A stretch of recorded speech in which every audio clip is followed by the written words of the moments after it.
नमस्ते दोस्तों। अभी हम आज अपन स्किल गति की तरफ से यहाँ पे जुड़े हैं मशरूम खेती के कोर्स से संबंधित अपने 5वें दिन में अपना कोर्स कंप्लीट करने के लिए। तो यहाँ पर हमारे साथ जेबीएस मशरूम के फाउंडर प्रफुल्ल शिंदे सर भी है। अगर इनके बारे में मैं कुछ बताना चाहूंगा आपको। उनके बारे में आपने सुना ही होगा अभी तक। ये कोर्स उनके साथ ही बनाया गया है। हम स्किल गति और जेबीएस मशरूम के साथ ये कोर्स बनाया गया है। तो प्रफुल्ल शिंदे सर जो जेबीएस मशरूम के फाउंडर है, इन्होंने आपके जैसे ही मशरूम फार्मिंग का एक छोटा सा प्लांट चालू किया था। एक छोटे से पैमाने पे चालू करके अभी अपना एक बहुत बड़ा व्यवसाय शुरू कर दिया है मशरूम खेती का। मैं चाहता हूँ कि प्रफुल्ल शिंदे सर खुद ही अपना थोड़ा अपने बारे में थोड़ी जानकारी दें। मैं Praful Shende, founder and managing director GBS mushrooms. और हमने 2017 में मशरूम फार्मिंग को स्टार्ट किया था। आज धीरे धीरे इसी फार्मिंग को बहुत अच्छे तरीके से कर रहे हैं। एक जोश है, जुनून है, क्योंकि जब तक आपके दिल में किसी काम के प्रति रिस्पेक्ट नहीं होता है ना, रिस्पेक्ट सिर्फ किसी व्यक्ति के लिए नहीं हो सकता है, हर चीज के लिए, हर काम के प्रति आपका रिस्पेक्ट होना चाहिए और तभी जाके वो काम बहुत अच्छे से हो सकता है। तो मेरे काम के प्रति बहुत रिस्पेक्ट है। मैं अपने काम को बहुत ऊंचा मानता हूँ और मशरूम फार्मिंग कर रहा हूँ। मशरूम फार्मिंग को करते करते मैंने बिजनेस में इसको कन्वर्ट किया है। आज 2017 से लेके आज कंप्लीट 4 साल हो चुके हैं। इसी नवंबर में, 2022 के नवंबर में 5 साल कंप्लीट होंगे। 5वां साल हमारा रनिंग है। फ्रेश वेस्ट मशीन का प्रोडक्शन हमने स्टार्ट किया था 10 बैग से। आज धीरे धीरे हमने तकरीबन 1,500 बैग्स तक प्लांट एक्सपांड किया है।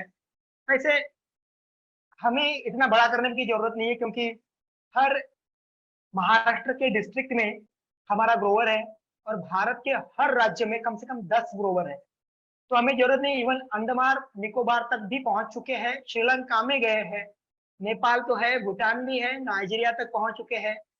तो कहने की बात यह है कि जितना आप खुद को एक्सपांड करोगे, जितना आपकी लिमिटेशन, क्योंकि लिमिटेशन तो बहुत सारी, मतलब स्कोप अनलिमिटेड है, लिमिटेशन आपके माइंड में है सिर्फ। क्योंकि आप सोचते हो, जहां तक आप सोचते हो दैट इज योर लिमिटेशन, लेकिन वही अगर आप अपनी सोच को बढ़ा लेते हो तो स्कोप तो अनलिमिटेड है, राइट। तो आपके सोच के ऊपर डिपेंड होता है कि आपको क्या करना है। तो मशरूम बिजनेस भी बहुत बड़ा बिजनेस है। हमने भले ही एग्रो बिजनेस करके स्टार्ट किया, लेकिन मशरूम का ही 4 साल से कंटिन्यूस वर्क कर रहे हैं। इसमें फ्रेश का प्रोडक्शन, इसमें ड्राइड का प्रोडक्शन, लोगों को ट्रेनिंग देना, उनसे बायबैक एग्रीमेंट करना, उनसे ड्राई मशरूम परचेस करना। धीरे धीरे इसमें वैल्यू एडिशन लाया। वैल्यू एडिशन में अलग अलग तरीके से फ्रेश मशरूम का उत्पादन, ड्राइड मशरूम का उत्पादन, ड्राइड मशरूम का पाउडर बनाना, उसका पाउडर का यूटिलाइजेशन करके मशरूम का पापड़, मशरूम का कुकीज, मशरूम का खाकरा बनाते हैं, मशरूम चॉकलेट किया, मशरूम चोको पाउडर लाया। अब धीरे धीरे मशरूम के कैप्सूल भी लाए हमने। तो जो लोग मशरूम नहीं खा सकते, मशरूम का पाउडर कंजम्पशन करने में उनके लिए कुछ दिक्कत होती है, हमने कैप्सूल भी लाए, ताकि डायरेक्टली मॉर्निंग में या फिर इवनिंग में कौन से भी एक टाइम, या बीडी मतलब बाइनरी डोज, मतलब 2 टाइम भी आप मशरूम पाउडर, मशरूम की कैप्सूल खा के आप फिट एंड तंदुरुस्त महसूस कर सकते हो। तो ये सारी इंफॉर्मेशन थी about me and GBS mushroom के रिलेटेड। और आगे तो और भी हमें डिस्कशन करना ही है। Thank you. धन्यवाद सर, आपका इतना अच्छा इंट्रोडक्शन देने के लिए। ठीक है सर। प्रफुल्ल शिंदे सर, हमारे पास कुछ क्वेश्चंस हैं जो हमारे लर्नर्स ने हमें पूछे गए थे। उसके बारे में मैं आपको पूछना चाहूंगा कि लोगों को मार्केटिंग में बहुत दिक्कत हो रही है। तो क्या आप मार्केटिंग के बारे में कुछ बता सकते हैं? मार्केटिंग एक अलग टास्क है। मार्केटिंग के लिए सेपरेट फंडे यूज करने पड़ते हैं। अब हम ऐसे इरा में हैं, ऐसे जनरेशन में हैं कि जो ट्रेडिशनल मार्केटिंग जो है वो तो है ही, वो तो सबको पता भी है कि हमें मशरूम की मार्केटिंग कैसे करनी है, कैसे परफॉर्म करना है। लेकिन उसके अलावा भी बहुत सारी चीजें हैं जो हमें पता ही नहीं रहती है, कुछ चीजें दिमाग में आती रहती है। तो ऐसे ही कुछ मैं बातें आपको बताना चाहूंगा। शुरुआत में तो मशरूम का उत्पादन किया, उसमें कुछ हमें जिसको कृषि प्रदर्शनी मिली, जिसको हम एग्जीबिशन बोलते हैं, उसमें हमने मशरूम सेल किया। लेकिन मार्केट डेवलप करने के लिए हमें तो कुछ पैम्पलेट्स भी बांटने पड़े, बैनर्स बनाना पड़ा, पोस्टर्स बनाने पड़े, और वो उससे हमने मार्केटिंग। लेकिन उसके बाद में क्या, वहां पर तो लोग ऑटोमेटिक आ रहे थे, अपने आप आते एग्जीबिशन में, क्योंकि उसकी मार्केटिंग तो उतनी हो चुकी रहती है। लेकिन उसके अलावा अगर हमें मार्केट डेवलप करना है तो सेपरेट एफर्ट्स देने पड़ेंगे। तो वो हमने एफर्ट दिए, लोगों को सैम्पलिंग की, फ्री में कुछ मशरूम के सैंपल्स बांटे, लोगों ने खाया, टेस्ट किया, और उसमें से कुछ चाइनीज सेंटर्स थे हमारे एक दो, जिन्होंने हमें बहुत अच्छे से रिस्पॉन्स किया, जिनको हम रेगुलर 2 से 3 किलो तक सप्लाई करते थे। तो उसमें चाइनीज सेंटर तो थे, वो मशरूम का कुछ रेसिपीज बनाते थे, जैसे कि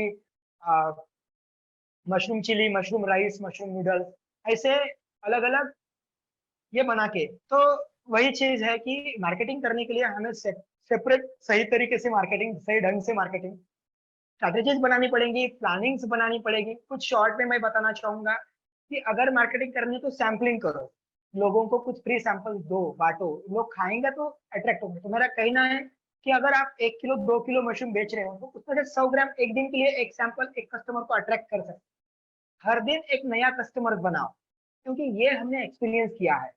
और इससे जो है ना लोग अट्रैक्ट होते हैं। अब जैसे हमारे पास में और भी प्रोडक्ट है, जैसे मशरूम पापड़ हो गया, मशरूम पिकल हो गया, तो इसके छोटे छोटे पैकेट बनाते हैं, वो लोगों को हम देते हैं। जिससे क्या होता है कि लोगों को ये सारी चीजें देने की वजह से लोग जो है सेपरेट ये पापड़ खा के देखते हैं, पिकल खा के देखते हैं, तो उनको एक एक बड़ी चाव उनमें पैदा होती है कि नहीं भाई, मशरूम इस तरीके से लगते हैं, इसके वैल्यू एडिशन कर सकते हैं, तो मशरूम के बिजनेस में भी आना चाहिए। या फिर मशरूम बेनिफिशियल कैसे होता है हमारे बॉडी के लिए, जैसे उसके अलग अलग बेनिफिट्स भी है मशरूम के। जैसे कि बोलेंगे हम बीपी हो गया, हाइपरटेंशन हो गया, इसके लिए मशरूम बहुत ही मददगार साबित होता है। तो लोगों की एक्चुअली प्रॉब्लम पकड़ो, उस प्रॉब्लम को पकड़ के लोगों को हम सपोर्ट कर सकते हैं, गाइड कर सकते हैं, लोग हमारे मशरूम भी परचेस करेंगे। तो उसी हिसाब से और डिजिटल मार्केटिंग, फिजिकल मार्केटिंग होती है। डिजिटल मार्केटिंग में हम डिजिटली मार्केट करते हैं, फिजिकल मार्केटिंग में फिजिकली मार्केट करते हैं। फिजिकल मार्केटिंग में क्या चीजें होती है, फिजिकल मार्केटिंग में जैसे हम जाते हैं लोगों को हैंड टू हैंड, जैसे सामने पर्सनली उनसे विजिट करके बात कर सकते हैं, विजिटिंग कार्ड दे सकते हैं, पैम्पलेट दे सकते हैं, उनके लिए लिफलेट दिखाएंगे, पैम्पलेट दिखाएंगे, उसमें बेनिफिट्स लिख के रहेंगे। तो लोग वहां से अट्रैक्ट होते हैं कि नहीं भाई, अगर मशरूम से इतना तंदुरुस्त और फिट हम रह सकते हैं तो क्यों ना हम मशरूम खाएं। तो ये सारी चीजें उनकी होती है। ठीक है, तो ये हो गया मार्केटिंग के बारे में। और डिजिटल मार्केटिंग की बात करें तो डिजिटल मार्केटिंग में बहुत सारे ऑप्शन है। जैसे बात कर पाते हैं हम अगर डिजिटल मार्केटिंग में, तो वो ये है कि डिजिटल मार्केटिंग में हमारे पास में व्हाट्सएप है, फेसबुक है, टेक्स्ट मैसेज भी कर सकते हैं, इवन लोगों को टेक्स्ट मैसेज दे सकते हैं। उसके बाद में इंस्टाग्राम है, रील्स बना सकते हैं, एफिलिएट मार्केटिंग है, मेल्स कर सकते हैं। ऐसे बहुत सारे वेरियस ऑप्शंस है to do marketing online and offline. Thank you. थोड़ा सा हमें प्रोडक्शन और उसके बारे में भी थोड़ी जानकारी दे सकते हो, तो क्या चीजें हमें ध्यान में रखनी चाहिए? जैसे आप हमेशा बात करते हो कि स्वच्छता बहुत इंपॉर्टेंट होती है, बट उसको ही लेके और कौन सी चीज है जो हमें पहले, मतलब जब हम छोटा छोटा प्रोजेक्ट चालू करते हैं तो कौन सी चीजें हमें ध्यान में रखनी चाहिए, तो उसके बारे में थोड़ा सा बता सकते हो आप? कैसा होता है ना कि अगर मशरूम फार्मिंग करना है तो कुछ चीजों का ध्यान रखना बहुत जरूरी है। पहली चीज है कि हमारा शेड जो है वो प्रॉपर तरीके का शेड चाहिए। अगर शेड आपका अच्छा नहीं है, प्रॉपर नहीं है, तो उसमें टेम्परेचर ह्यूमिडिटी मैनेज करने में बहुत दिक्कत जाएगी। दूसरी चीज है कि टेम्परेचर ह्यूमिडिटी मैनेज करने के साथ में आपको फार्मिंग सही तरीके से करना है, ढंग से करना है। अगर सही तरीके से सही ढंग से फार्मिंग नहीं करते हो तो गलतियां अगर करते हो तो दिक्कतें आएंगी, ज्यादा से ज्यादा दिक्कतें आएंगी। तो वो सॉल्व करने की कोशिश आप करो। तो जैसे दिक्कतें कैसे आती है, सबसे पहली चीज है कि शेड प्रॉपर होना चाहिए।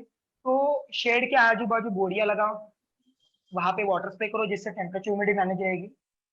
दरवाजे से खिड़की से फ्रेश हवा आनी चाहिए, जिससे वो जो भी बोरियां होंगी वो गीली होगी और ठंडी हो जाएगी, तो रूम टेम्परेचर में डाउन हो जाएगा।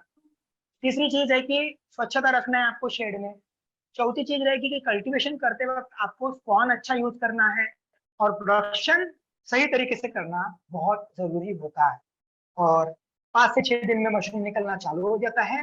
20 दिन के बाद में जब कॉटन निकाल देंगे तो फिर मशरूम का भी हार्वेस्टिंग करना सही तरीके से, सही तरीके से पैकेजिंग करके मार्केट डेवलप करना हो जाता है। बाकी ये सारी चीजें वीडियोज में हमने ऑलरेडी दे चुके हैं, बहुत अच्छे से एक्सप्लेन कर चुके हैं यहाँ पे। तो वीडियोज पूरे के पूरे देखना और उनको उसी तरीके से फॉलो करना, ताकि आप भविष्य में कोई भी दिक्कत या प्रॉब्लम ना आए, और आती भी है तो वो वीडियो आप रिपीट देख सकते हो और आगे बढ़ सकते हो। Thank you. हाँ सर, मैं ये बोल रहा था जो इसमें आपने एक जो है तो मीटर आपने बोला, वो मीटर हमें कहाँ से मिलेगा? वो कृषि जहाँ से सामान मिलता है वहां से मिल जाएगा या नहीं, कहाँ से प्रोवाइड होगा? दो, और प्लस जो टेम्परेचर मेंटेन करने के लिए क्या हमें एसी की जरूरत पड़ेगा या कूलर या पंखे से हो जाएगा? जी अभी तो देखो उत्तराखंड में सर मार्च तक या फरवरी तक तो कोई दिक्कत नहीं है। फरवरी के बाद यानी मार्च में गर्मी होती है उत्तराखंड में। ऋषिकेश से हूँ, उत्तराखंड में देहरादून डिस्ट्रिक्ट में ऋषिकेश सिटी है, मैं वहां से हूँ। तो वो टेम्परेचर मेंटेन करने के लिए जैसे आपने बोला कि कोई एक मीटर लगेगा, उससे पता चलेगा आर्द्रता और टेम्परेचर कितना है, वो मीटर कहाँ मिलेगा हमें? आपको हमारे स्किल टीम के मेंबर जो है आपको गाइड करेंगे इसके बारे में, और जो भी आपका एड्रेस रहेगा वहाँ पे हम वो जो भी प्रॉपर अमाउंट रहता है उस हिसाब से उसको पैकेजिंग करके आपके एड्रेस पे भेज सकते हैं। ओके ओके, चलो सर। प्रफुल्ल जी, धन्यवाद आपका वक्त देने के लिए। Thank you, thank sir. You all for joining.